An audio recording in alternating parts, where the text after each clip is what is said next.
Y aquí está Memo, Guillermo Núñez, para coordinar la sesión. Y bienvenidos, bienvenidos. Gracias, Dora. Hola, mucho gusto, Jazz, y bienvenidos todos. La verdad, rara vez tenemos tanta gente en el club de lectura, cosa que nos da mucho gusto. Y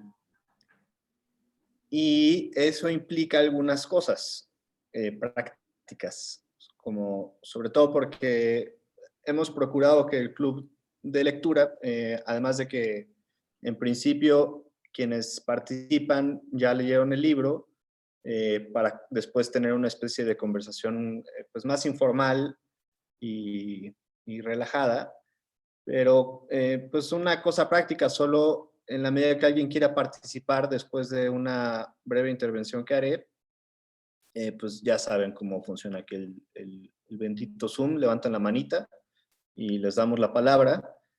Pero voy a iniciar, si te parece bien, Jazz, con algunas preguntas y para ir pues desmenuzando el libro, que como saben ustedes,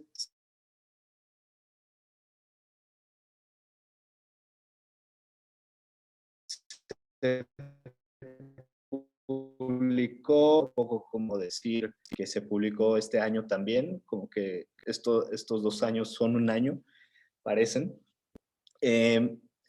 Pero es un libro muy interesante, obviamente desde muchos puntos de vista, y quiero empezar por uno como que es su aspecto más formal.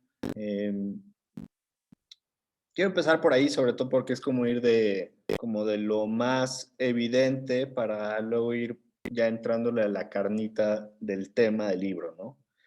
Pero bueno, seguramente ya se han encontrado ustedes también con otros libros que compilan participaciones de alguien en medios públicos y se hace normalmente una selección. En este libro hay varios compiladores: Ana Aguilar Guevara, Julio Bravo Varela, Gustavo Ogarrio Vadillo y Valentina Cuaresma Rodríguez, ¿no? Y me interesa, Jazz, preguntarte cómo fue, si hubo una charla con estos compiladores a lo largo del proceso de la edición del libro, sobre todo porque veo que se compilan no solo los artículos que publicaste en la revista Este País y los ensayos, quiero decir, sino también como que recuperaron intervenciones que hiciste en redes sociales, en Facebook y en Twitter. Y otra cosa interesante de la forma en que lo hicieron fue como haciendo saltos, privilegiando como una idea, creo, o un recorrido de varias ideas a lo largo del libro, antes que la temporalidad en que fueron publicados tanto los ensayos como las intervenciones en las redes sociales, ¿no? Entonces te quería preguntar un poco para empezar sobre eso, si te parece bien. Bueno, primero, muchísimas gracias, Guillermo, muchísimas gracias, Casa Tomada, a todas las personas que han leído el libro, que tienen interés en leerlo. Siempre que alguien quiera albergar las palabras que en algún momento escribimos, me parece un acto de generosidad, ¿no? Es como dedicarle tiempo y el tiempo es vida, ¿no? Entonces, muchas gracias por ese acto de generosidad, tomarse el tiempo de albergar esas palabras y de esta conversación. Pues yo conozco a Ana Aguilar, que desde hace muchísimo tiempo, creo que es mi amiga, una de mis primeras amigas de cuando llegué de aquí a la Ciudad de México, cuando empecé la universidad. Entonces la conozco desde siempre, ella también es lingüista, y después fui conociendo a Ogarrio, a Gustavo Ogarrio, a Julia, a Valentina también, digamos que fue en este proceso que trabajaron esta compilación. Yo en algún momento pensé en como, bueno, ellas trabajaron sin ninguna intervención de mi parte, ¿no? Y cuando me entregaron el texto, yo tenía este miedo siempre de sentir que tal vez podría sugerir algunos textos que no estaban o así. Y entonces, en general, decidí no hacerlo. O sea, decidí no intervenir en absoluto, ni en la elección de las cosas en redes sociales, lo cual fue una buena sorpresa porque había cosas que yo ni me acordaba que había escrito. Había otras cosas que sí. Y en un principio tenía mucho esta sensación de yo hubiera puesto y no, y luego, por ejemplo, no sé si quienes hayan leído el libro, hay una carta de las lenguas indígenas a los Reyes Magos, que a mí me parecía muy, no sé, muy ingenuo, muy, pues casi que era como una broma. Y yo, por ejemplo, no lo hubiera incluido, pero ya en la experiencia de las personas que lo han leído, me han dicho que ese les ha conmovido mucho y no pensé que tuviera tan buena acogida. Entonces creo que estoy convencida de que estuvo bien que no interviniera en absoluto en el proceso porque crearon pues una narración con cada uno, unidades temáticas, etcétera. Otro miedo que tenía era que yo, de que empecé a escribir sobre ese tema ahora, había cambiado mucho mi postura al respecto. O sea, en un principio tenía mucho entusiasmo por la diversidad en un sentido más de, miren qué bonita es la diversidad lingüística y creía un poco ingenuamente que contagiar el entusiasmo por esa diversidad iba a ser suficiente para frenar, o sea, que la gente, digamos, sí, que la sociedad civil que ahora es mayoritariamente hablante español, se iba a, pues sí, que valía la pena entusiasmarla y hacerla aliada. Después me fui desencantando, no sé si me fui amargando con el tiempo y después tuve una postura como mucho más radical de eso no va a suceder, mejor me voy a dedicar a trabajar directamente en mi comunidad con las personas que hablan, que escriben, a dar cursos aquí, porque eso no va a pasar, ¿no? Y cuando se publicó este libro, volví a sentir que valía la pena hacer ese trabajo de divulgación, ¿no? Entonces yo pensé que me iba a pelear mucho conmigo misma, así como de, ay, qué ingenua, ¿no? Pero leyendo ya el libro me di cuenta que si bien había cosas que ya no me entusiasman tanto, unas ideas, pero que estaba bien, o sea, como ponerlas ahí y ya no me peleé tantísimo, ¿no? Conmigo mismo, como pensé que iba a pasar. Sí, y creo que el epílogo funciona muy bien como ese corte de caja que explica, bueno, yo no sabía que no te involucraste en la selección, pero sí, además de que el libro en el compilado se logra, como dices, esa narración de ideas, sí, me sorprendió leer en el epílogo esa mirada, te digo, por un lado como de corte de caja, pero también como donde reconoces ese temor del que hablabas, ¿no? De que ya hubieras cambiado con el tiempo y también la sospecha de que las ideas que tienes ahora y tus intereses actuales vayan a cambiar en el futuro, que probablemente será así, ¿no? Pero no sé si ahora, bueno, ya lo adelantaste un poco, confías un poco más en esa narración o, y no sé si ahora piensas que sea algo que vas a poder dirigir, aunque pudiera haber otro tipo de desencantamientos en el futuro. Pues yo creo que sí, o sea, me di cuenta que eso pasa y que está bien y que bueno, pues no podemos negar ese proceso, ¿no? Y en ese sentido, yo estoy muy agradecida porque sí, pues la carta a los Reyes Magos yo no la hubiera incluido, pero, pero después me di cuenta pues de que este libro, y eso me gusta mucho, siempre decimos que los libros se hacen en colectividad, ¿no? Y nunca es tan cierto como en este caso porque normalmente se escribe un libro y entonces quienes leen devuelven opiniones o impresiones, ¿no? Y aquí fue al revés, yo escribí, muchos de estos textos ya no están en línea, por alguna razón desaparecieron. Y más bien yo siento que quienes compilaron me leyeron y me regalaron a mí el libro. O sea, como que es un libro que surge de la mirada de de lectores y de lectoras. Y ellos me dieron un libro, me lo devolvieron y compartimos, nada más con Almadía, con Bookmate, con Alejandro Magallanes, que resolvió muchas cosas de diseño, el equipo de Almadía, que propuso cosas como los códigos QR y todo eso. Entonces, ahora ya, después de esa experiencia, me peleo menos con la posibilidad de que podemos contradecirnos y que de eso se trata, ¿no? De ejercer ese derecho a, a disentir con una misma sin negar esto, ¿no? O sea, luego leo cosas que he escrito a lo largo de los años y en muchas ya no estoy de acuerdo con mi yo del pasado. Y quisiera debatirme a mí misma cosas, ¿no? Como que estaba encantada con el multiculturalismo y yo pensaba que si actuáramos como si las asimetrías no existieran, iban a borrarse. Y creía que todo se trataba de solo cultura. Pero bueno, no es así y creo que si no lo hubiera pensado, pues no hubiera llegado a este punto y seguramente pues iré cambiando de parecer y ya no me, creo que tal vez me estaba comprometiendo el ego, pero ya una vez domesticado eso, pues ya, pues así es esto. Oye, y otra cosa que a mí me llamó la atención y que por lo que hemos platicado hasta ahora, entiendo que tuvo que ver más con los compiladores y con el diseño del libro, pero me sorprendió mucho la decisión aventurada bueno, aventurada, no sé si esa es la palabra, como la decisión, ¿cómo será? Eh, arriesgada, supongo, Mm, de poner en paralelo los comentarios de las redes sociales y me pareció atípico porque normalmente es algo que no se ve en los libros, sobre todo con personas extrañamente que lo mismo escriben que participan en redes sociales, ¿no? Y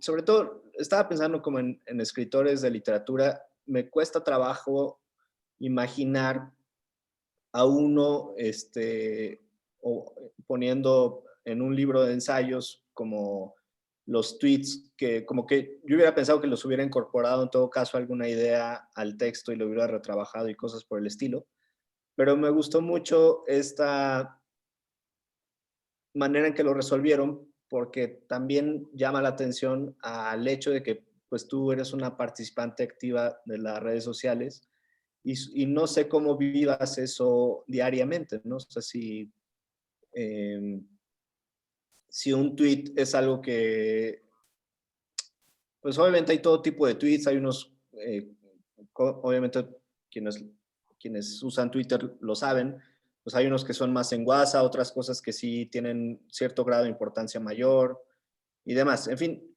como que quería ver si me podías iluminar un poco eso, cómo vives tú con las redes sociales como herramienta y al mismo tiempo como un espacio pues de relajo, ¿no?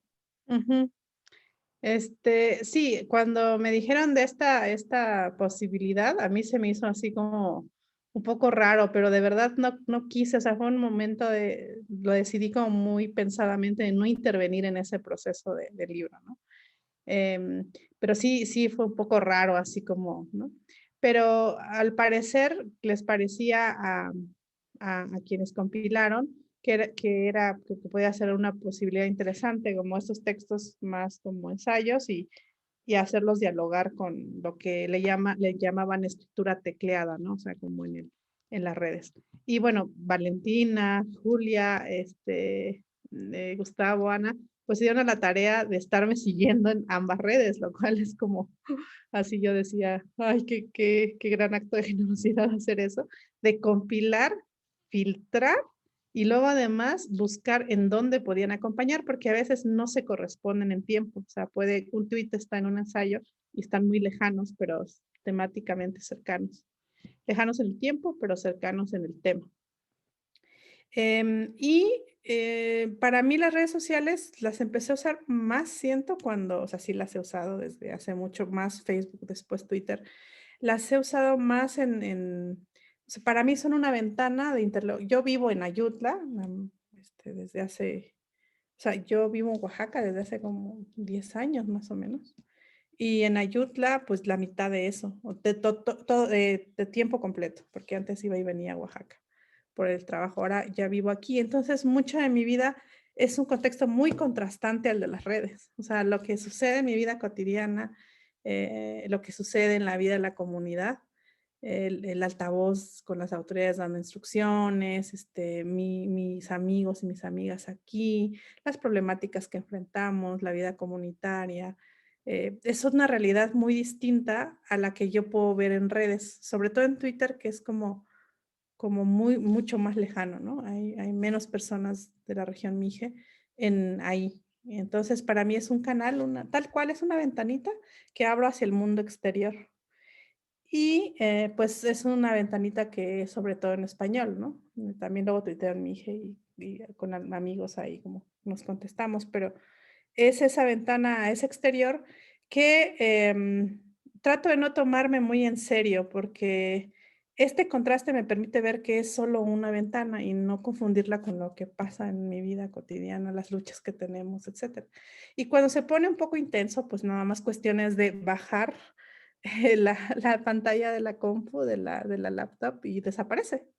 Y entonces puedo ver las luciérnagas en el patio o ir a ver a mis conejos, o irme al bosque como me fui hace unos días a ver el atardecer hasta que anocheció, ir por tierra para las macetas, o sea, puedo hacer que desaparezca, pero sin lugar a dudas es mi gran medio de interlocución hacia el mundo, digamos, no Mije, por así decirlo. Pero a veces se pone intenso, ¿no? Pero es divertido para mí sobre todo. A veces me dicen, oye, ¿no te parece muy agresivo lo que pasa en Twitter?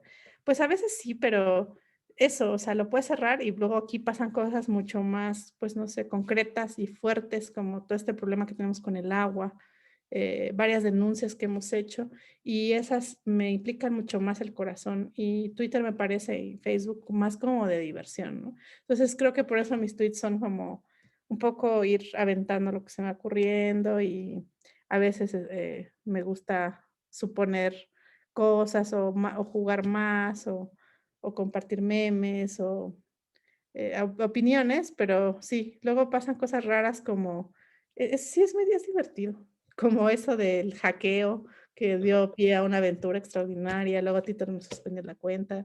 Es chistoso, yo hace poco escribí un ensayo sobre que Twitter es como un antro, muy chiquito en realidad, pero muy ruidoso. Entonces la gente le hace más caso a los políticos y todo a ese antro, que tiene su cadenero y sus reglas, y a veces me sacan y luego mis amigos presionan y me vuelven a meter. Pero sí creo que trato de pensar que no es la única plaza pública y de discusión de lo público que tengo y que no debe serlo. Pero también lo aprecio mucho porque gracias a que es muy ruidoso, cuando se hace ruido ahí en temas que afectan a mi comunidad, he recibido mucha solidaridad. También no pierdo de vista que es una empresa, no pierdo de vista la huella de carbono que deja cada tweet y trato de como pensar en eso. Y cada cierto tiempo, pues la vida también se pone intensa en mi comunidad, o hay fiesta o tal, y entonces me desconecto un poco, un rato de ahí y voy y vuelvo. Sí, algo de lo que acabas de decir me recuerda uno de los tweets que destacaron en el diseño, que uno de tus tweets que decía, no, sentir a veces cansa y entonces decido pensar, pero a veces pensar también cansa, entonces decido sentir, ¿no? Y creo que esa es en general la manera en que todo el mundo intenta equilibrar su vida, ¿no? Como poniendo la atención de pronto a ciertas cosas y luego no. Alguien mencionaba a Marcela García, algo que creo que es verdad, como que de 2012 para acá, que fue tal vez cuando empezaste a tuitear, no lo sé, pero que sí, como que la comunidad, digamos, que no sé si sea exactamente una comunidad de Twitter, al menos en México, cambió también rotundamente, ¿no? Sí se volvió, como dices, un antro más ruidoso. Sí, pues yo me inscribí en 2010 a Twitter, pero como que no le hallé mucho chiste. Estaba como más encantada con el Facebook. En el Facebook hay muchas más personas de pueblos indígenas, por ejemplo. Entonces también me doy cuenta como de esa, o sea, qué tipo de interlocución, ¿no? Qué tipo sí, o sea, que de interlocución voy eligiendo en cada caso. Y en 2010 como que no peleé mucho y pasó, yo creo que hasta 2012 justamente empecé a tuitar más. Voy a ver cuándo empezó eso. Y sí, creo que sí ha cambiado mucho, pero no tengo mucha distancia para ver si es porque fui ganando más seguidores o porque pues ahora ya los tweets son más largos, pero pues a veces se siente como más como el peso de las palabras, o sea, como que te la van a hacer de problema, ¿verdad? Por más cosas. Pero siempre me gusta mucho la discusión, o sea, como el intercambio de ideas, a veces cuando pues, ya no se puede, no se puede, pero sí, sí me gusta. Y bueno, pues también supongo que es porque hay momentos en políticos también donde todo se va poniendo más radical, ¿no? O una cosa u otra y desaparece la escala de grises y hay momentos donde hay más escalas de grises. Em, y sí, pero siempre, siempre trato de recordar que cualquier cosa que me apasione ahí, puedo cerrar la computadora y no pasa absolutamente nada. Bueno, ahora para entrarle un poco a la carnita del libro, porque obviamente la manera en que están escalonadas esas intervenciones en las redes sociales, en el libro y en el diseño del libro, en realidad ayudan como a subrayar los distintos argumentos que fuiste desarrollando en distintos artículos de 2012 para acá, ¿no? Y a mí el libro, como dices, sí, al menos a mí me funcionó para como un libro de divulgación para recordarme, y debo contarte un poco que yo de tu trabajo conocí por Twitter, porque algún amigo que te conoce habló de los problemas que tenías, bueno, que tienen en Ayutla con el agua. Eh, pero leyendo este libro, pues también me recordó que tú tienes una historia pues amplia en la academia y como activista y como lingüista, y me recordó obviamente pues varios pues como cosas tristes de, de la sociedad en la que vivimos. Y pues sí, como que el libro en realidad es como un recordatorio y una introducción a cosas que uno no conoce y que es un universo. El libro, para mí, de nuevo, como que me volvió a abrir el universo del entorno en el que vivo, ¿no? Y al menos creo que eh, para eso, Por el planeta. perdón, para eso es útil. Eh, Me da gusto escuchar de tu parte que al menos parte del libro te vuelve a entusiasmar en relación a aquel desencantamiento que tuviste, que fue uno de los textos, por cierto, que me gustaron mucho sobre como los aliados extraños que luego uno puede encontrar, como de no me ayudes, compadre, ¿no? Pero bueno, en fin, y ya, como para entrarle por ahí, no sé qué más decir al respecto. Sí, yo creo que justamente desde que salió el libro volví a encontrar interlocución sobre el tema. Tenía esa sensación con lo que le llaman esta comunicación tipo Cassandra, o sea que estamos diciendo se van a morir las lenguas, se están muriendo las lenguas y nadie te cree si se van a morir. O sea, con esto del mito de Cassandra y Troya que pues, un dios le escupió creo que la boca para que le dio el don de poder predecir el futuro, pero al mismo tiempo que nadie le creyera. Entonces yo sentía que como hace mucho, pues que éramos pocas personas que hacíamos este tipo de activismo por las lenguas, pues era tal cual, era repetir una y otra vez que las lenguas sí se van a morir, pero pues fuera de cosas folclóricas no ha habido un cambio estructural, de verdad no lo ha habido y hemos hecho mucho, ¿no? Como mucha presión, mucho trabajo, mucho tal. Y entonces ahí fue que nos dimos cuenta que era mucho mejor regresar a las comunidades de habla y desde ahí trabajar porque de afuera no iba a pasar.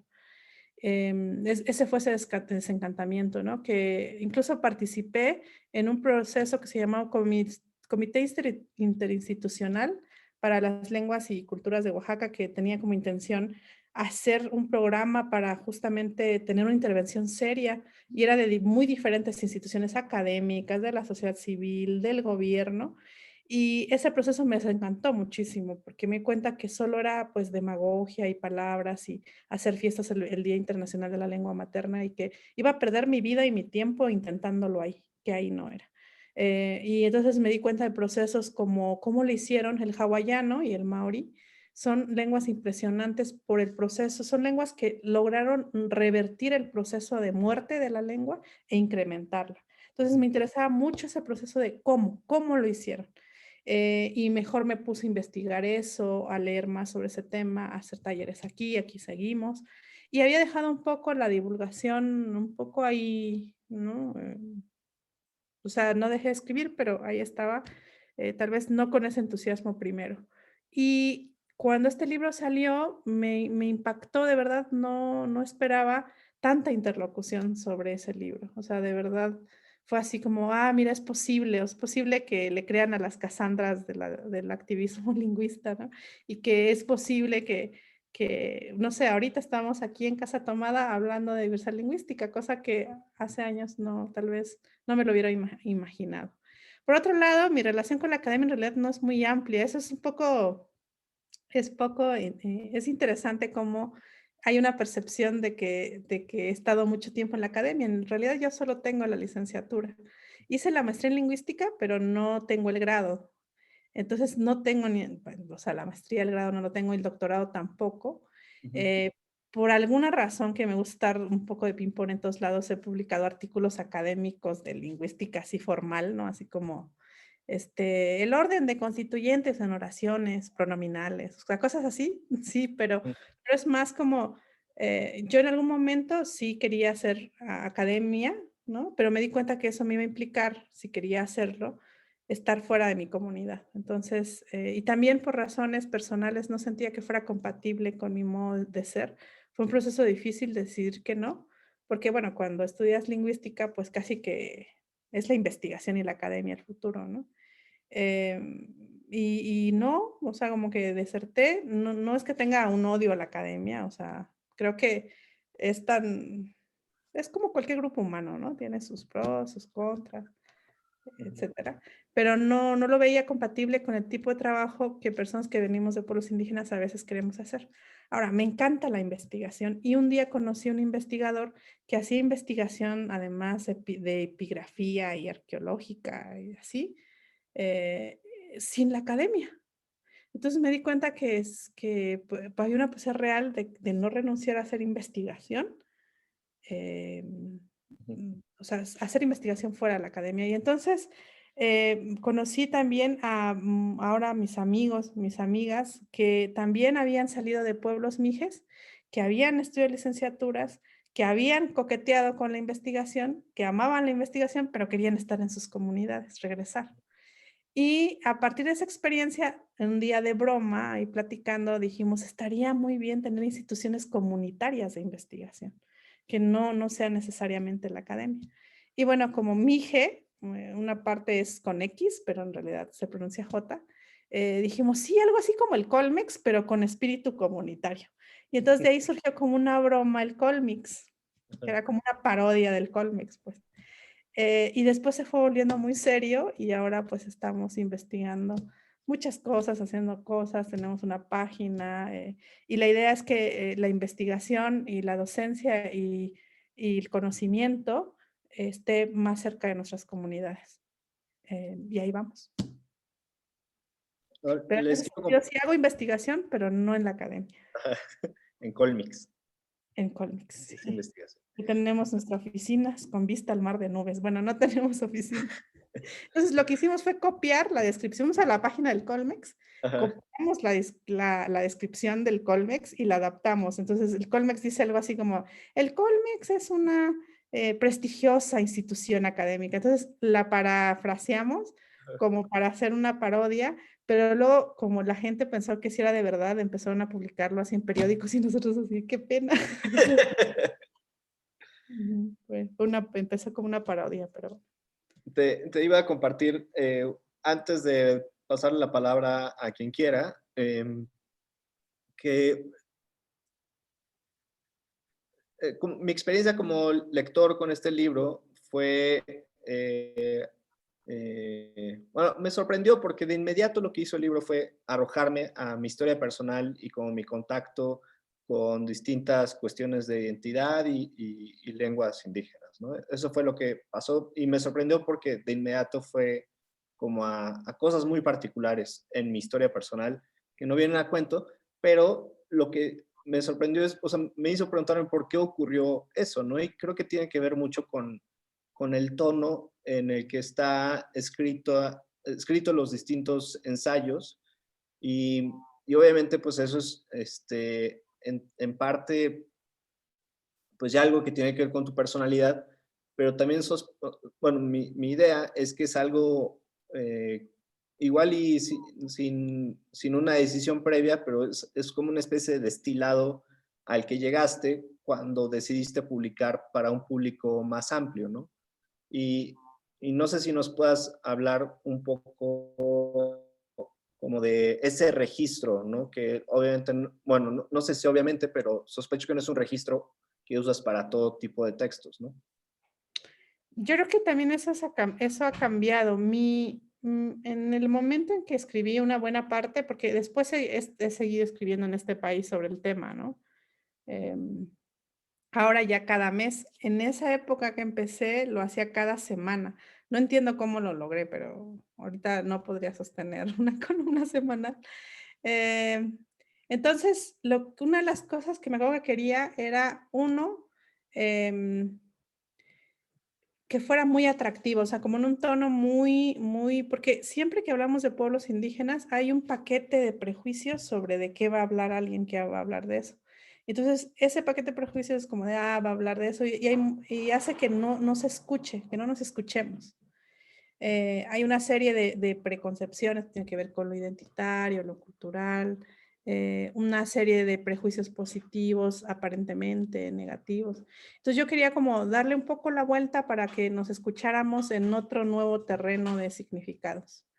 No sé si lo logré muy bien, pero esa era mi intención y quería ser muy didáctica. Em, y pues como que esas eran dos cosas, porque, por ejemplo, ahora todavía me desespero un poco tener que aclarar todavía en muchísimos espacios que no son dialectos, que son lenguas. O sea, esas cosas tan que escribí casi en la segunda columna, que era, ¿qué son las lenguas indígenas y qué no son las lenguas indígenas? Pues hay que seguirlo repitiendo y a veces sí me desespero, pero bueno, así es esto.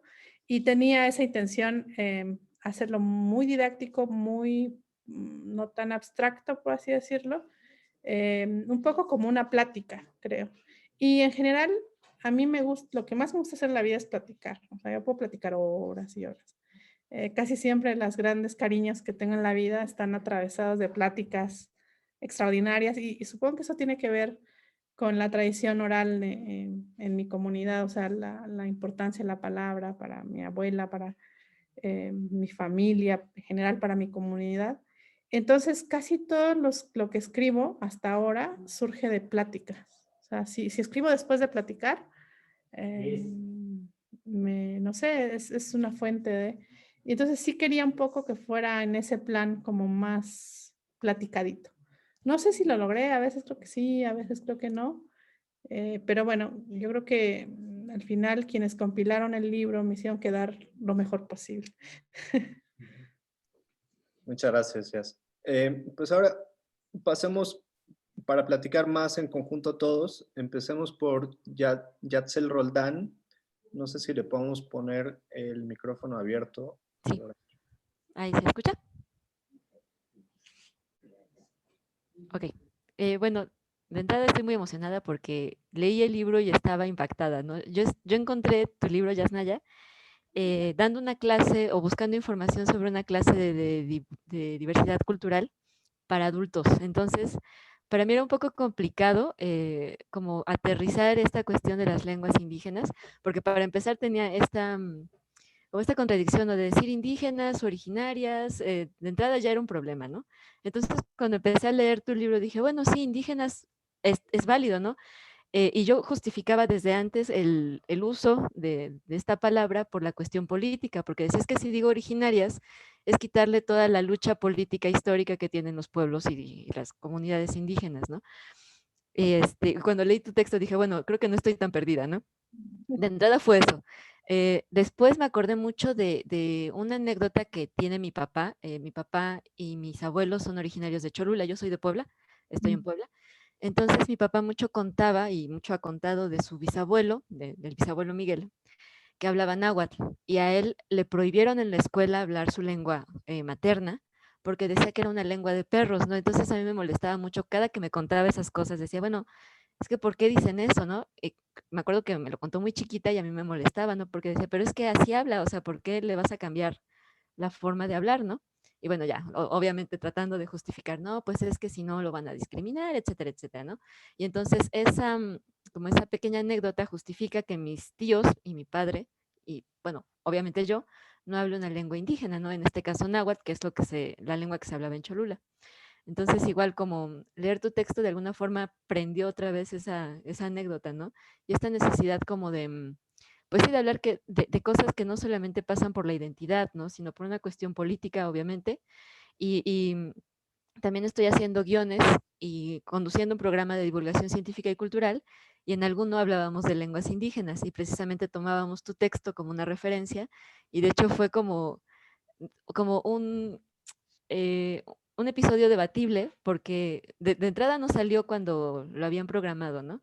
Y en este episodio yo tomaba esta parte en la que decías que a ver, espera, aquí lo tengo, algo así como, la extinción de las lenguas es una de las consecuencias directas de la injusticia social. Entonces, como es un programa que sale en televisión estatal, de alguna forma también nos dijeron, bueno, es que es como un poco una crítica social, ¿no? Y no hay que tratar tanto la crítica. Yo decía, bueno, es que esto es una cuestión que sí pasó, ¿no? Entonces, de alguna forma, decir, bueno, es que está en el libro fulanito, nos ayudó, ¿no? Como a decir, es que, bueno, lo dicen quienes son hablantes de las lenguas indígenas, ¿no? Y de entrada, bueno, para seguir, el libro me gustó por su formato, y como dice en la presentación, no tienes un estilo como muy atractivo en el sentido de que no sientes que estás leyendo a un académico, y como ya dices, ¿no? O sea, obviamente entiendo que eso es lo que intentas, ¿no? O sea, que sea como muy ameno y que sea divulgación precisamente, ¿no? Que no sea como, ay, es que los lingüistas dicen que el morfema y el gramema y bla, bla, bla, y todo eso que hablan los lingüistas, sino que también tengamos como una reflexión a partir de lo que tú estás diciendo, aparte de estas páginas que tienen como pequeños pensamientos, los diálogos que tienes con tu abuela me parecen muy interesantes, ¿no? Como los plasman, o igual los tweets o lo que sacan de Facebook, creo que le da, e incluso los códigos QR que mandan a algún video, me parece también como un material que puede servir incluso como una cuestión didáctica, ¿no? O sea, de hecho, yo cuando acabé de leer el libro, ya no estaba dando la materia y decía, bueno, igual podría haber dicho, vayan, compren este libro porque pues, está súper bueno, ¿no? Y creo que cuando lo leí todavía no salía en físico, yo lo leí en Bookmate, entonces no estaba como a disposición de mis alumnos, ¿no? Pero en general el libro me gustó mucho precisamente por esta reflexión, ¿no? De que, o sea, sí que bonito lo cultural y las identidades, pero eso no basta para hacer justicia a una historia de desigualdades, ¿no? Y bueno, muchas gracias. No, muchísimas gracias por tu lectura, por el tiempo dedicado a eso y por tu comentario. Yo creo que ahora estoy también muy convencida de que no se puede narrar la historia del mestizaje de lo mexicano sin pensar en este borramiento de lenguas, ¿no? Porque en México quien habla una lengua indígena es indígena, aunque la ley diga que es la autoadscripción. Y si fuera por estas, es decir, cada gobierno, cada estado, nación, fiscaliza, no quiere ser mije o quiere ser cherokee o mapuche, sino fiscaliza quién es indígena. Entonces, por ejemplo, en Estados Unidos es la cuota de sangre, pero no crean que la cuota de sangre es como voy a analizar tu sangre, o sea, porque sabemos que la sangre no funciona así. Pero la cuota de sangre es saber que tenías un bisabuelo, el bisabuelo Miguel, que hablaba náhuatl y entonces a ti te toca un porcentaje y entonces tal vez en ese estado, si estuviéramos en Estados Unidos, tú podrías ser calificada como indígena. Mientras que para el gobierno chileno es el apellido, quien tiene hasta cierta generación apellido mapuche, es mapuche. Pero en México entonces es hablar una lengua indígena. Entonces desindigenizaron a ese 70% que hablaba una lengua indígena en 1820, cuando se fundó México, por medio de arrebatar la lengua con mucha violencia. Entonces incluso ser mestizo es como reconocer que te desindigenizó el Estado a través de una violencia muy fuerte a tus antepasados y antepasadas. Y ya si lo ves así, pues está difícil bajo esta, si aquí usara así como el gobierno de Estados Unidos, que me parece terrible, pues no creo que sea una idea, porque ya los otros me acusaban de nazi por decir esto, pero es decir, estoy en contra y tengo una postura crítica que tienen indígenas de Estados Unidos sobre la cuota de sangre, pero para ver cómo eso funciona distinto. Si se aplica aquí, el 70% te sale indígena. Pues no, el mestizaje no es un asunto genético, porque si lo fuera, todas las personas del mundo seríamos mestizas, porque no hay, el mestizaje genético está en todo el mundo. Entonces, es una postura, es una situación política, y para lograr desindigenizar fue fundamental para el Estado que dejaran de hablar las lenguas. Entonces, la construcción misma de México y de su idea y de la identidad mexicana es una construcción atravesada por el racismo y por el arrebatamiento de las lenguas indígenas. En ese sentido, creo que se vuelve central. Y también la resistencia, si para el Estado es indígena quien habla lengua indígena y al mismo tiempo hace todo por desaparecerla, pues hay una resistencia cognitiva muy importante, ¿no? Muchas gracias, Jazz. Hay varios comentarios más. Antes de pasar...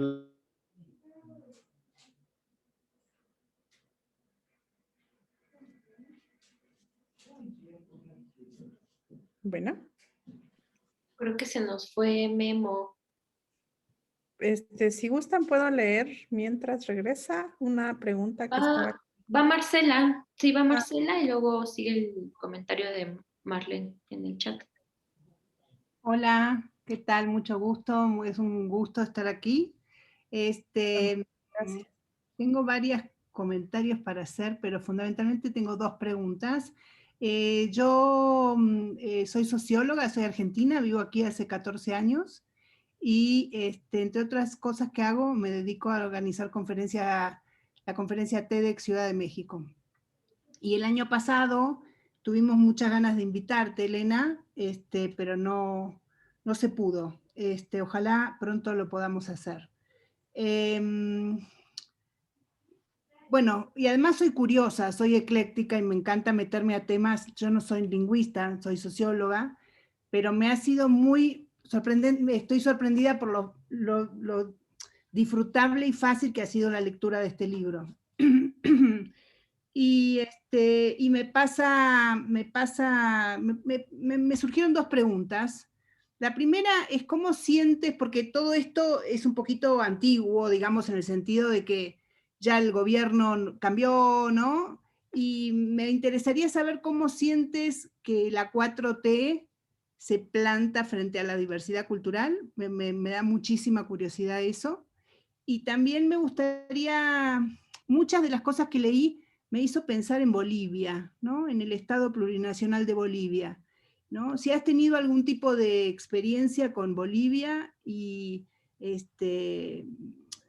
digamos, si hay algo que aprender ahí, ¿no? Porque hablaste recién de lo hawaiano y lo maorí, pero bueno, creo que en América Latina el único estado que se define a sí mismo como plurinacional es el Estado de Bolivia, me parece. Entonces me gustaría tener esas dos ideas y bueno, es un gran honor y un gusto. Bueno, pues muchísimas gracias. En cuanto al asunto de Bolivia, híjole, es un... bueno, preguntabas lo de la 4T y luego vamos con la de Bolivia. Voy a tratar de ser breve, que me engancho mucho en estos temas. La 4T no ha hecho cambios radicales sobre políticas lingüísticas. Yo quiero decir que la diversidad lingüística va más allá de la diversidad cultural. ¿En qué sentido lo digo? Porque normalmente se ha puesto la diversidad lingüística dentro de la diversidad cultural. Entonces, se trata, bueno, en español, de entrada, cultura tiene como dos acepciones, dos usos, voy a decir. Por un lado, se utiliza como lo que sea, es decir, todo, o sea, como, por ejemplo, no sé, tener cárceles sería parte de la cultura judicial de Occidente, por ejemplo. Las elecciones serían parte de la cultura política, ¿no? Entonces, es como la definición antropológica de cultura. Y por otro lado, que no sucede en inglés hasta donde yo sé, cultura significa como artes. Por eso es que tenemos una Secretaría de la Cultura, porque si no tuviéramos Secretaría de Cultura, pues sería de todo, ¿no? O sea, gobernación también es cultura y o sea, sería todo. Entonces, cultura tiene un uso más como un uso antropológico y otro un uso más como artes, manifestaciones estéticas, para decirlo pronto. Y bueno, tú eres socióloga y seguramente me puedes dar una cátedra mucho más grande sobre qué es cultura, que es toda una discusión para las ciencias sociales. Entonces, ¿cuál es el problema cuando se dice lengua es cultura? Si lo pensamos en la acepción 1, porque todo sería cultura, pues, ¿no? Toda manifestación, o sea, como opuesta a la naturaleza, ¿no? Como toda manifestación humana es cultural. En ese sentido, sí, pero me opongo a que la lengua sea cultura en su sentido 2, que luego es lo que pasa. El Instituto Nacional de Lenguas Indígenas está adscrito a cultura. ¿Por qué? ¿Por qué me opongo? Porque creo que es muy peligroso pensar eso. ¿Por qué? Porque, bueno, si lo metes junto a artes o manifestaciones estéticas, vamos a pensar en la danza, en las danzas tradicionales mijes. Está en cultura y la Secretaría de Cultura las va a impulsar, o etcétera. Entonces dicen, ustedes tienen que preservar su cultura, que son las danzas, la música, la lengua, y las ponen al mismo nivel. Y no, yo creo que no, porque por más que yo adoro las danzas mijes y me parecen muy importantes y la música también, pero es verdad que no siempre estamos danzando. Es verdad que no siempre estamos haciendo música. Sin embargo, la humanidad, ser humano, ser humana, está atravesada del lenguaje. No hay momento que esté aséptico del lenguaje, ya sea lengua de señas, ya sea la lengua de señas o cualquier otra lengua oral. Nosotros dormimos, incluso estando dormidos, cuando dormimos, soñamos y mucho eso sucede en una lengua. Cuando despertamos y tenemos el primer pensamiento de la mañana es en una lengua, y que sea en una y no en otra es un asunto político. En ese sentido, como dice Víctor Naquil, un activista mapuche, la lengua no solo es un fenómeno junto con la danza y cultural ahí del folclore, es un fenómeno societal, atraviesa todo. Prendes la televisión, ahí hay una lengua, lees el código del shampoo, ahí hay lengua, todo lo atraviesa, las interacciones humanas y el pensamiento humano es lengua, entonces no puede tratarse como un fenómeno estético o un fenómeno, una manifestación estética nada más. Por eso creo que tanto el Estado como gran parte del movimiento indígena lo tratan así. De hecho, está casi siempre en los departamentos de lengua y cultura de tal ONG. En la Secretaría de Cultura está lengua y cultura junta. Y si seguimos así, no lo vamos a ver como una herramienta que atraviesa todo y que es un fenómeno societal político, un territorio cognitivo en el que se desenvuelve la humanidad. Y creo que es un fallo de gran parte del activismo en estos temas. Bueno, eso es como una parte. Ahora, la 4T, vamos a ver, o sea, sobre todo el siglo XX, después de la revolución, hay políticas lingüísticas claras en contra de las lenguas indígenas. O sea, se invierte dinero público, se invierte en esfuerzos institucionales y la consigna es bórralas, que no existan, punto. Y bueno, obviamente hay matices, ¿no? Pero en general esa es la política lingüística del Estado. Después de 94, el Estado necesita, después del levantamiento zapatista, ya no puede hacer como si no existiera esto. O sea, no puede decir, porque un poco el espíritu era, pues ya, por fin vamos a lograr este sueño de que todo el mundo hable español, la integración y todo el mundo ya sea inclusivo hasta a la nación mexicana, etcétera. Vamos a entrar con el Tratado de Libre Comercio al primer mundo. Y ya, pues el problema indígena ya queda poquito, ya vamos a lograrlo. 94 es una cachetada al Estado mexicano, o sea, una cachetada fuertísima. Y hace de todo para no reaccionar, pero pues por política el gato pardo trata de cambiar para que todo siga igual.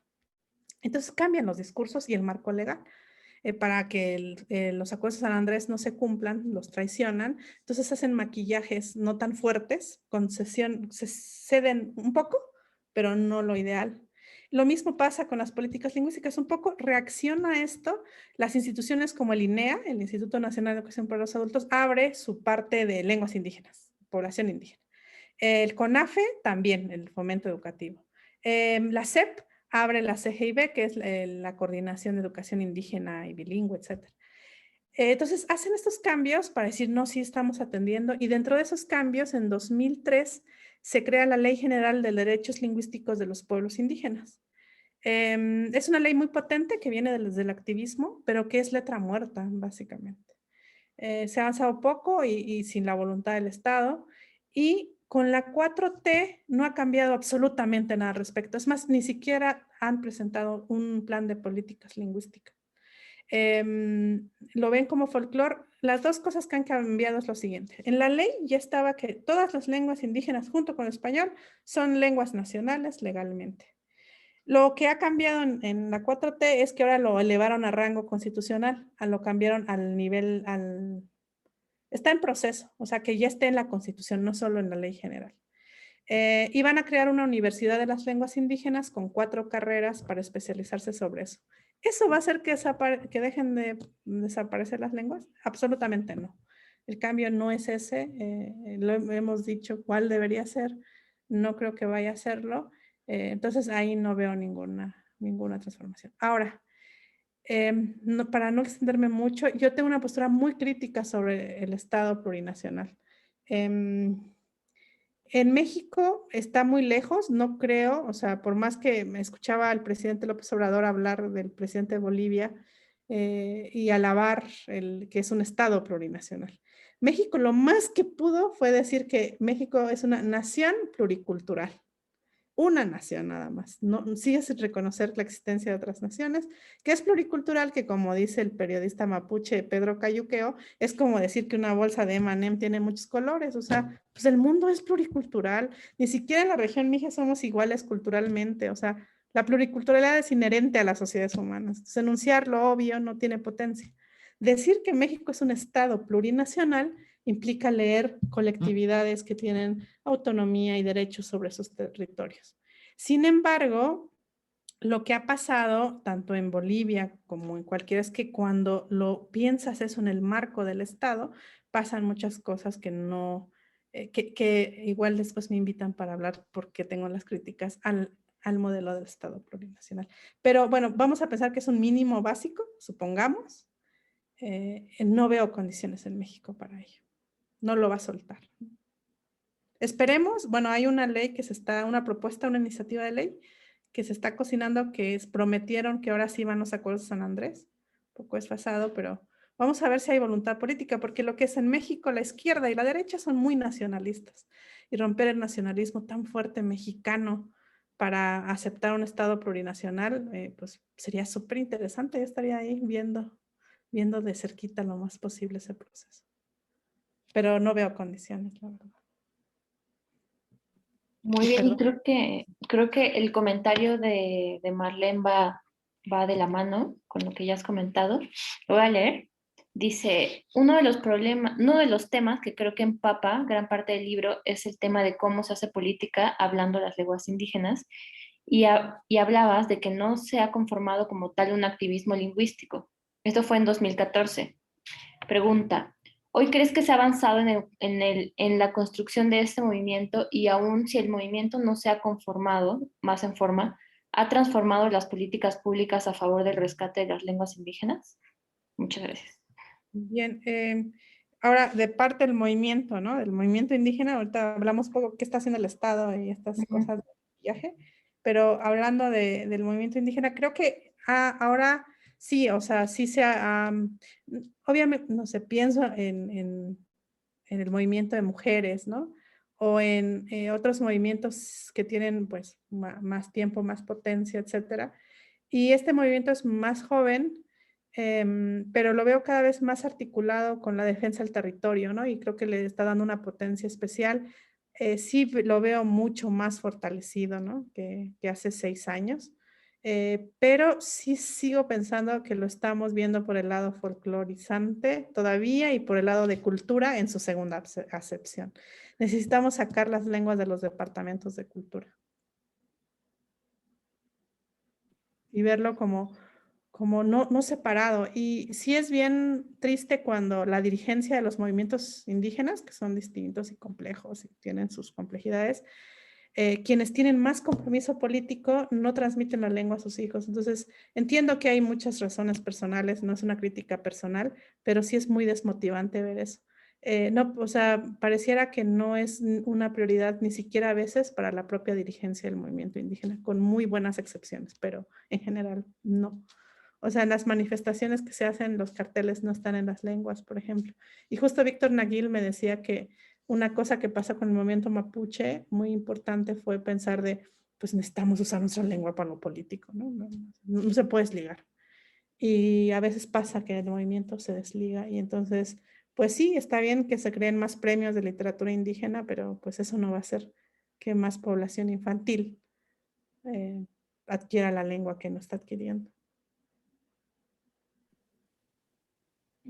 Pues sí está muy, muy desolador, pero siento que tu libro, como muchas personas que estamos aquí, que lo leímos y está haciendo pequeños o grandes movimientos para que se nos mueva nuestro pasado, nuestra forma de entender nuestra problemática y también lo exijamos. Y pues desde el propio hecho de conversarlo y discutirlo como estos espacios, ya estamos aquí 34 personas que vamos a llevar esta conversación y estas ideas a otros contextos y a otras personas para que podamos hacer algo poco a poco, ¿no? Y bueno, voy a darle la palabra a Víctor. Víctor, ¿estás por ahí? Sí, hola, hola Yasnaya, buenas noches. Hola, buenas noches a todos.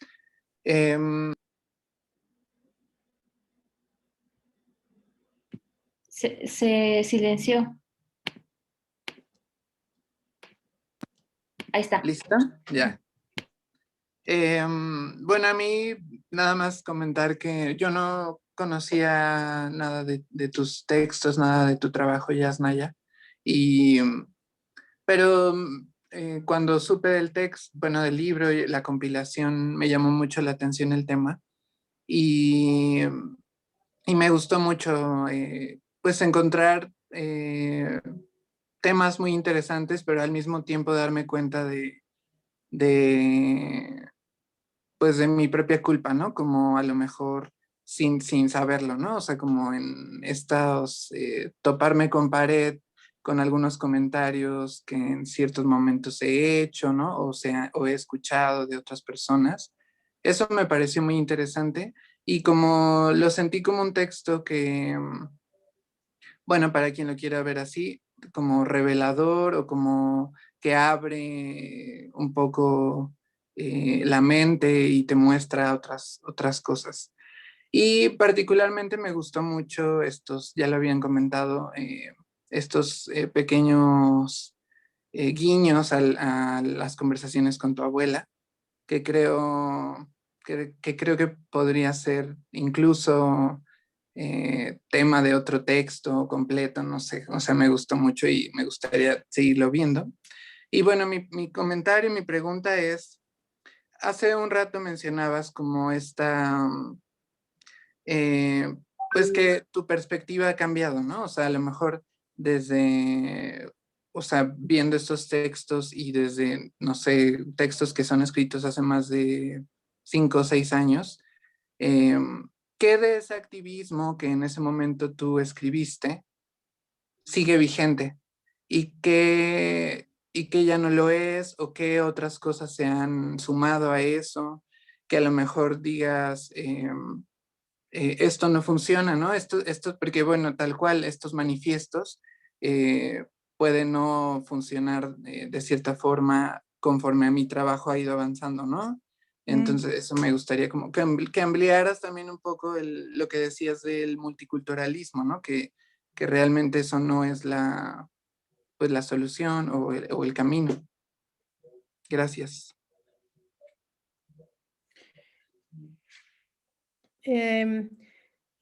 Pues justamente iba a empezar a hablar en Mije, no sé si por qué me puse a pensar en mis dos cosas. Perdón, así como que tuve ahí un cambio de switch involuntario de lengua. Yo creo que ahorita estoy menos peleada, ¿no? Con esto que ha cambiado. Yo creo que lo que ha cambiado es que tenía más fe en que cambiando las políticas públicas podía cambiar la situación. Es probable que así sea, pero no veo que vayan a cambiar las políticas públicas. Creo que eso es lo que ha cambiado, ¿no? Y había varios textos que es como de, bueno, es que lo que hay que hacer o se podría hacer es esto otro, y pedirle al Estado, ¿no? Un poco más así como que anda al Estado, sé buena onda y ya, ¿no? Y ahora ya no lo creo, o sea, no creo, ¿no? hicimos un diagnóstico de escuelas primarias del sistema bilingüe y no son bilingües. O sea, cuando en la Ciudad de México alguien dice que es una escuela bilingüe, inglés-español, pues te esperas que al menos la mitad de las materias sean en inglés. Aquí, sin bien nos fue 1 hora o 2 al día, en el caso ya máximo. Y en el caso mínimo, 20 minutos a la semana, y son del sistema indígena. No hay, o sea, sí hay compromiso, hay profesores y profesoras extraordinarios, me topé con experiencias así, pero son porque están personalmente convencidos y hacen un trabajo contracorriente. Pero la SEP sigue siendo muy centralista, no suelta, o sea, no es que haya un sistema educativo Mije y un sistema educativo zapoteco y un sistema, no suelta los planes y programas, tienen que cumplir todo lo que cumple de planes y programas nacionales y aparte, pues tener sus 20 minutitos de lengua indígena, que pues tampoco, no hay atención diferenciada a comunidades donde la lengua se está perdiendo, otras donde los niños son monolingües en lengua indígena. No capacitan a los profesores en cómo dar español como segunda lengua. Mientras que en la UNAM tienes todo un centro, el CEPE, el Centro de Enseñanza de Español para Extranjeros, porque se sabe que no es lo mismo enseñarle español a alguien que habla portugués que a alguien que habla chino, ¿cierto? Es es lógico. ¿Por qué aquí pretenden que a todos nos enseñen en español igual cuando el tarahumara y el mije no tienen absolutamente nada que ver? Y no capacitan a los maestros porque enseñar español como segunda lengua a niños que son monolingües en mije, supongamos, pues tienes que capacitarte, no por hablar español puedes dar clases de español a extranjeros, ¿cierto? Y no, eso no pasa, no creo que va a pasar, creo que se nos puede ir la vida pidiéndolo, así que estamos pensando en otras cosas. Entonces creo que eso es lo que ha cambiado. Qué emoción, qué emoción lo que viene ya. No sé qué se le intriga. Lidia, ¿estás por ahí para comentar? Listo. Hola, buenas noches a todos y a todas. Buenas noches, Yasnaya. Me emociona mucho que hayan hecho este círculo de lectura porque es un libro que a mí me emociona mucho y justo tiene que ver con que me estoy formando como lingüista y todo el tiempo estamos como hablando de los morfemas y como decía justo Marcela, como estas cosas que están muy lejos y son muy abstractas que con trabajo se alcanzan a entender. Y creo que tu libro como que aterrizó todas las cosas y me hizo darme cuenta que la lengua no es esa cosa rara que estudiamos en el mundo de las ideas, sino que está en todas nosotras y que cada momento del día, en todos lados la estamos usando y me parece un libro muy sensible, muy político también, pero que me ayudó mucho a aterrizar las ideas que yo tengo sobre las lenguas y sobre el lenguaje. Entonces te agradezco mucho por eso, porque ha sido como un punto de cambio para mi vida académica y también para las decisiones que me gustaría tomar en el futuro, ya sea como más formación o como la investigación. Entonces te agradezco mucho por eso y también me gustaría preguntarte ¿qué recomendarías para las lingüistas en formación para que todo este tipo de cosas, sé que es un cambio estructural enorme y que no podemos cambiar las 5 lingüistas que salgamos de la carrera, pero sí, ¿qué recomendarías desde la academia? Porque, o sea, en la escuela nos enseñan como las no sé cuántas variantes de tales lenguas, pero creo que es algo muy lejano y es algo muy poco humano el acercamiento que tenemos a través de la academia hacia las lenguas. Entonces, no sé qué recomendarías tú para quienes nos estamos formando. Ay, me alegra mucho escuchar eso, porque el tiempo que yo estuve como en la lingüística, digamos, más académica, había esta impresión de que estaban quienes hacían lingüística de verdad, o sea, teoría de la optimidad, minimalismo, o sea, teorías generativas, ¿no? O quienes hacían descripción dura y se clavaban en el morfema Q. Y por otro lado, se veía como despectivamente a quienes hacían esta parte como más social de la lengua.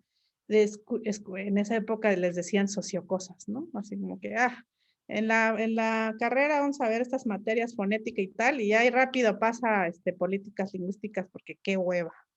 Entonces, hay un desprecio, no sé todavía, pero había un desprecio de estos temas, y yo creo que no puede haberlo, o sea, tiene que estar así. Y me tocó también, porque pues fui muchas veces informante, ¿no? O sea, yo era la lingüista que hablaba mije, pues me tocó un montón de veces ser la de, a ver, ¿y cómo se dice el perro patea al niño, el niño patea al perro? Ver paradigmas de conjugación, etcétera. Pero me choqueó mucho porque sentía que faltaba una autocrítica de las prácticas de campo. A diferencia de la antropología, que también tiene sus críticas, yo creo que en el caso de la antropología, pues por lo menos es como antropólogo en carnaval, como dicen, estás ahí bailando y tomando tus notas, o sea, es mucho más participante. Pero el de la lingüística luego sí es como tenerte no sé cuántas horas ahí sacándote paradigmas y es bien torturante. Pero deja de eso, sino que también empecé a conocer gente que iba a la ciudad cercana, hacía que llegaran los hablantes, le llamaban informantes, hablantes, o como sé. Ya ni me acuerdo qué es lo políticamente correcto ahorita, y pues, estar en el hotel sacando 8 horas paradigmas de conjugación. No me parece ético, ¿no? Y creo que aunque estudies y te claves en la teoría así dura, digamos, de la gramática, tienes que pensar que las lenguas están muriendo. Entonces, un poco en son de broma les decía, bueno, si no les importan los hablantes, al menos no te importa que tus objetos de estudio estén muriendo, o sea, las lenguas. Un poco ya desesperada, ¿no? Pero creo que es posible conjugar. Yo desde acá agradezco muchísimo, por ejemplo, a Rodrigo Romero, que ha hecho mucha descripción. El trabajo descriptivo es muy útil. Y tu trabajo puede darte satisfacciones académicas y que el SNI te haga no sé qué nivel y publicar en Language o en estas revistas académicas súper acá y al mismo tiempo que tu trabajo sea útil a estos procesos.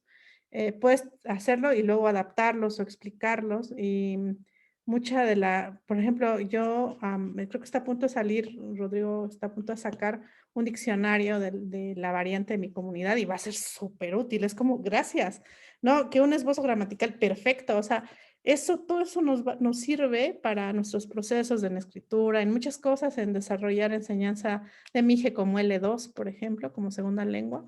Y entonces yo creo que se puede hacer un puenteo que nos deje contentos a todos, a todas ahí. Pero si seguimos despreciando ese aspecto, no lo vamos a lograr. Muchas gracias. Jazz nos pregunta, ya le respondieron a Marcela, que preguntaba el apellido de Rodrigo Romero. Sí. Buen amigo también. Voy a leer el comentario de Pau. Pau dice, yo quería decir que el texto de Tuerce la lengua al cisne fue muy revelador. He intentado poner en palabras las cosas que atraviesan el proceso de castellanización y me ayudaste mucho a esclarecerla. Todo tu libro fue así. Muchísimas gracias, de verdad.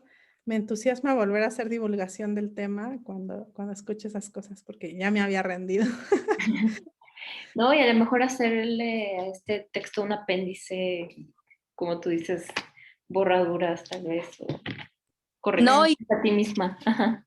que ¿No? justo Ajá. ayuda a poner en palabras muchas cosas.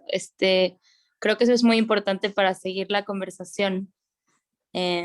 Y pues todo tu texto ha sido así. Muchas gracias, en verdad. No, muchas gracias. Muchas gracias. La verdad es que llegó un punto en que pensé así como que ¿a quién le puede interesar esto? O sea, como hicimos campañas, un montón de cosas. Entonces ya estaba así como creo que es algo demasiado particular y mejor hacer otra cosa más, ¿no? Pero creo que con la recepción del libro de verdad estoy muy, muy agradecida y creo que podemos tener alianzas, estar conscientes de este proceso que les arrebató a ustedes, bueno, estoy asumiendo que la mayoría tiene de lengua materna el español y que fue un proceso que les arrebató. Si consideramos que el 70% de la población hablaba una lengua indígena, en algún momento hubo violencia sobre sus abuelos, sus abuelas, y que podemos reconocer ese dolor y tal vez pensar en construir otras cosas, ¿no? Y además que no se preocupen, que siempre dicen, no, pero es que deberían aprender inglés. Es una falsa disyuntiva. Es genial que nuestro cerebro no necesite desinstalar una lengua para instalar otra. Siempre me dicen, ¿no deberían mejor aprender inglés en lugar de lenguas indígenas? Y yo, es una falsa disyuntiva, falsísima. Fíjate que puedo aprender las dos, ¿no? Entonces, yo creo que eso es muy importante. Sí, como todas las personas, como muchas de las personas que viven en comunidades de Oaxaca que o sea, conocen 5 variantes distintas y hablan el español y también hablan inglés todo por esta relación comercial, laboral, personal de su día a día, ¿no? Ujú. Bueno, aquí dice que sigue Vera.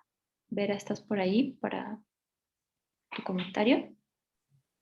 Sí, aquí ando. Hola, hola a todos. Hola, Yasnaya. Ay, pues yo estoy muy emocionada y quiero decir muchas cosas, pero obvio no las voy a decir porque no hay mucho tiempo y tampoco quiero quitar tiempo a los demás. uf, la primera vez que te leí, Yasnaya, o sea, fue en el libro Tsunami. Yo iba buscando el ensayo de Vivian, pero te leí a ti y me quedé así como si a mi cabecita le hubieran abierto otra ventanita. Y desde de ese momento me quedé así como, órale, o sea, qué bueno que o sea, hay personas que piensan distinto a mí, porque de repente, o sea, me llevo a encontrar mucho cliché y shalala, pero, o sea, contigo sí me quedé pensando, y de hecho me choqueaste cuando leí tu ensayo. Ya después, tuve la oportunidad de leer otros artículos tuyos en internet, o luego que veía que en Twitter te baneaban, y yo así de, ¿por qué tanto odio, no? O ya le toca la siguiente semana que la baneen otra vez, ¿no? Cosas así, pero no sé, o sea, contigo me pasa algo muy, muy genial. Me pasó igual con este libro porque hubo momentos en los que me sentía como me subía a una resbaladilla y ya sabía que me iba a echar, ¿no? Y generalmente caigo en la tierrita, pero contigo no, o sea, fue como que caes, pero aterrizas en un trampolín y toma, la brincas otra vez, ¿no? Para dar giro y ver las cosas de distinta manera. Y hubo muchas cosas que me gustaron en el libro porque yo no las veía así, o al menos, o sea, amplía el criterio o amplió mi criterio, por ejemplo, con el tema de la identidad. Hubo una frase que me dejó pensando que decía, sacrificamos México en aras de crear la idea de México. Y siento que esa discriminación, ese afán, o como decías tú, esa obsesión por querer unificar a una nación, pues es una idea falsa, ¿no? Es un absurdo. Y así como pasa en el campo de las lenguas, a mí me pasó en el campo de la arquitectura, ¿no? De repente había mucha discusión por tratar de definir cuál era la identidad. O sea, ¿cómo defines la arquitectura mexicana? Y yo decía, ¿no? Y siempre me resultaba muy difícil porque luego, no, que Barragán, ¿no? Que los colores de Barragán, las formas de Barragán, y así de, pero, ¿no? Y yo me peleo, de hecho todavía sigo algo peleada con la arquitectura porque yo sé que existen más opciones, nada más que esas ideas pues, no son muy populares, ¿no? Y tiene que ver con otro aspecto de tu libro, que es el ejercicio del poder que se mencionaba, que ese ejercicio del poder en México se da, en el caso de los grupos indígenas, para violar sus derechos, ¿no? ¿Cómo se puede decir? Para discriminar. Y bueno, una cosa es la arquitectura, ¿no? Digo, la arquitectura va, viene, ¿no? Pero el asunto con las personas es todavía más importante. Y creo que, y ni siquiera sé a dónde va este comentario que estoy diciendo, pero al final siento que este libro fue un acto de valor. ¿Por qué? Porque, o sea, son cosas que a lo mejor yo no me hubiera atrevido a decir, pero es un acto de valor y, como dices tú, de resistencia. Y me da mucho gusto que digas cosas como, no, no se pudo de esta forma, ya me di cuenta que no, pero voy a buscar otra forma.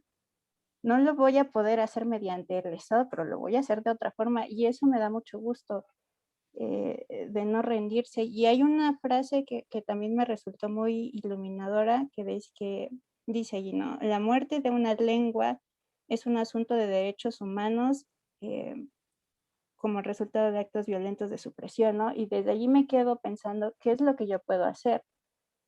Yo he tenido poco contacto con personas que hablan otras lenguas, pero las veces que he tenido ese contacto, o sea, me gusta. Y, y de hecho hasta a las personas les dio pena en su momento, porque yo me quedé así de, ¿eh? Pero queriendo saber más, o sea, queriendo saber más, pero ellos se quedan así de, ¿eh? Y siento que es algo que tenemos que cambiar, o sea, pues si hablan, pues interesarnos en lo que dicen, ¿no? En lugar de tener miedo de, ay, están hablando de mí o qué sé yo, o sea, pues hacerles la plática, ¿no? Y verlos como lo que son, o sea, todos somos personas, todos somos mexicanos, ¿no? A mí me da mucha risa cuando dicen a mi sobrina, le dicen, no, que te tienes que disfrazar de mexicana el día 16 de septiembre. Yo le digo a mi hermana, pues que no, ya estamos vestidos de mexicanos, pues porque somos mexicanos, ¿no? Y no sé, o sea, son cosas de ese estilo y me parece que este libro contribuye mucho a esa apertura de pensamiento. eh, y si estamos siendo racistas, pues dejar de serlo, ¿no? Dejar de serlo porque en México siento que a todos nos ha tocado que nos hayan discriminado por X o Y. Y me parece muy genial tu libro, sigue escribiendo, yo te voy a seguir leyendo. Y pues también, o sea, implementar eh, la visión que tienes, o sea, tomar de ahí cosas para nuestra vida cotidiana. Yo creo que sí se puede hacer algo y ojalá que sí. Muchísimas gracias por todos tus cariños. Perdón, Muchas gracias. perdón por mi discursote, perdón. Muchas gracias. Gracias, Vera. Pili quiere comentar algo y después hay dos comentarios más en el chat.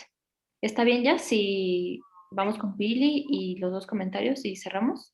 Sí, claro. Vale. Hola a todos, buenas noches.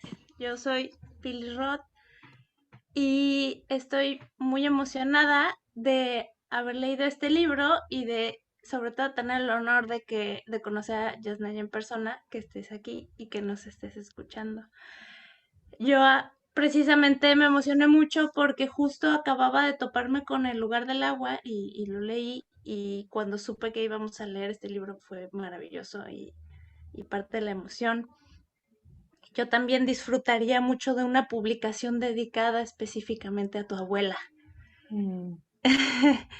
Y les voy a platicar, ya va a ser muy breve esta vez.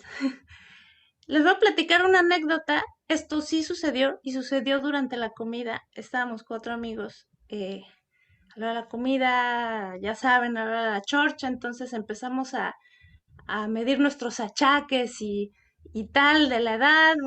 Alguien me extiende un billete ya que no lees las letras más chiquitas. Y entonces yo empecé. Amo el canto del censontle, pájaro de 400 voces. En ese momento sí podía continuar más, ahorita ya no alcanzo, ¿verdad? Pero entonces en- hubo un silencio de esos sepulcrales que te enchinan la piel en la mesa. Y lo rompió uno de ellos diciendo Netzahualcóyotl. ¿Por qué la letra es tan pequeña y por qué no está escrito en su versión original? y te cito diciendo, no es lo mismo ser bilingüe que ser bilingüe. Gracias, Yasnaya. Muchísimas gracias. Muchas gracias por la lectura. Y bueno, lo único es que parece que hay una discusión muy amplia sobre si ese poema es o no de Nezahualcóyotl. Al parecer la conclusión es que no. Pero lo muy interesante es que, claro, tiene su versión en náhuatl y había que saber de dónde salió. Muchas gracias, muy emotivo. Gracias, Pili. Sigue el comentario de Gaby, pero Gaby tiene alzada la mano. Gaby, ¿quieres decirlo tú o prefieres que lo leamos?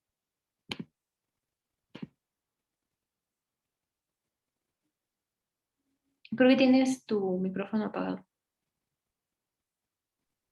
Gracias, perdón.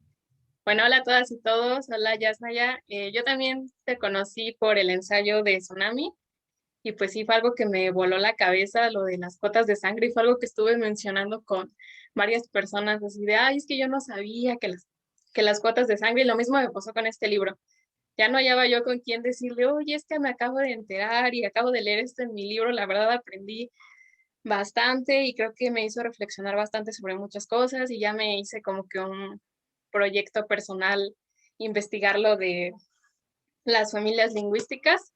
Y también quiero decirte que me daba mucha ternura varias partes, como lo de tu abuela, que ya también han comentado, y la parte donde hablas sobre lo que te gusta hacer, de Ayutla, que quieres estar allá de viejita, que sembrar, no sé, esas partes me daban mucha ternura. Y también la parte donde mencionas que te gustaría que algún día tu credencial de lector tuviera tu dirección en Mije. No sé, fue muy emotivo todo el libro, aprendí mucho y también me gustó bastante, no sé, como que me transmitías ternura, algo así. Muchas gracias. Muchas gracias. Sí, creo que lo de mi abuela es, lamentablemente el libro salió cuando mi abuela había fallecido. Y sí, estoy todavía como en ese proceso de duelo, pero ahí como tratando de conjurar con palabras eso que pasó, ¿no? Sí, Todavía quedó me muy cuesta un bonito. poco. Ay, perdón, Gaby 17MX. Pensé que era la Gaby que acaba de intervenir, pero voy a leer el comentario de acá del chat. Dice Gaby, otra Gaby, mil gracias por este texto. Puedo decir que sí te siembra la semilla de que si las lenguas indígenas se tienen que respetar, se tienen que difundir y el Estado tiene que ser inclusivo, en verdad me traumó que las comunidades no puedan ver un simple cartel en su lenguaje. Es como si estuvieran viviendo en otro país.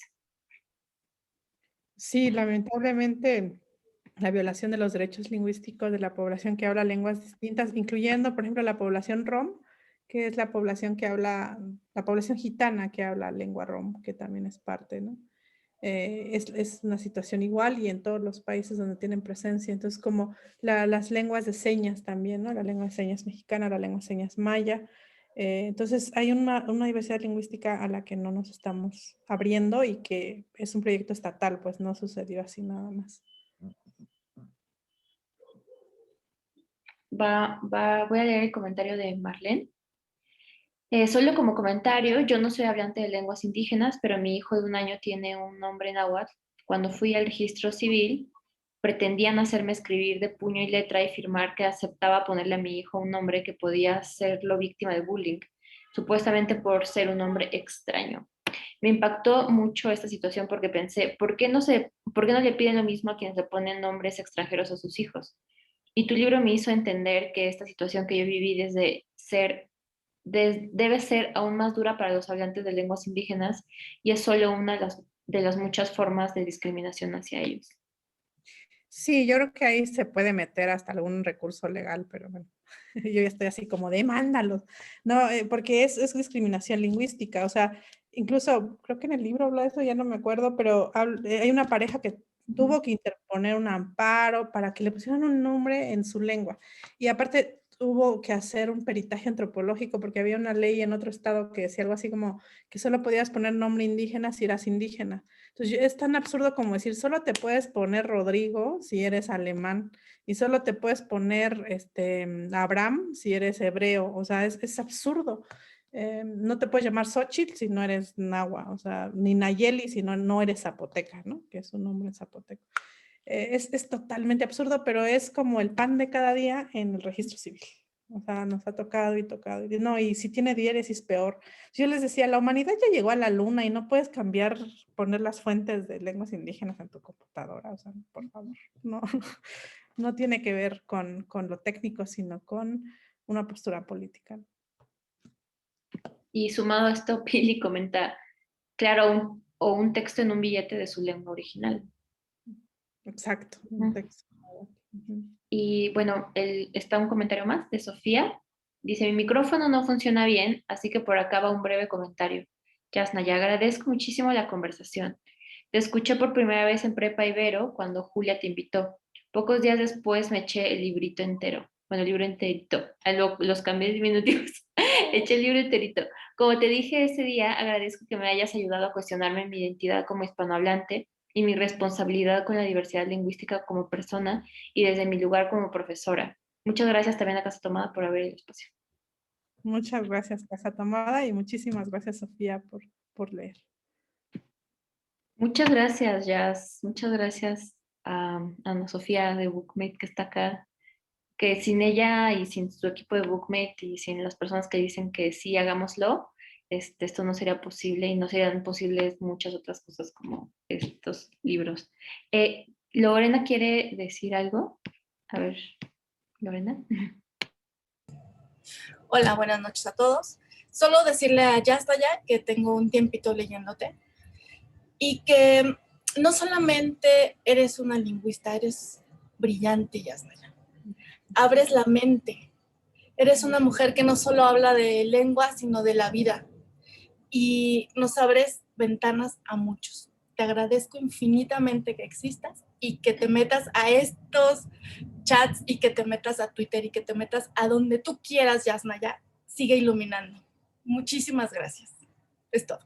Muchas gracias por esa recepción y no sé, estoy muy conmovida, pero muchísimas gracias por hacerle un espacio en su vida a este libro y a las cosas que voy ahí tuiteando neciamente. Muchas gracias. No, gracias a ti siempre. Y ojalá vengan más proyectos.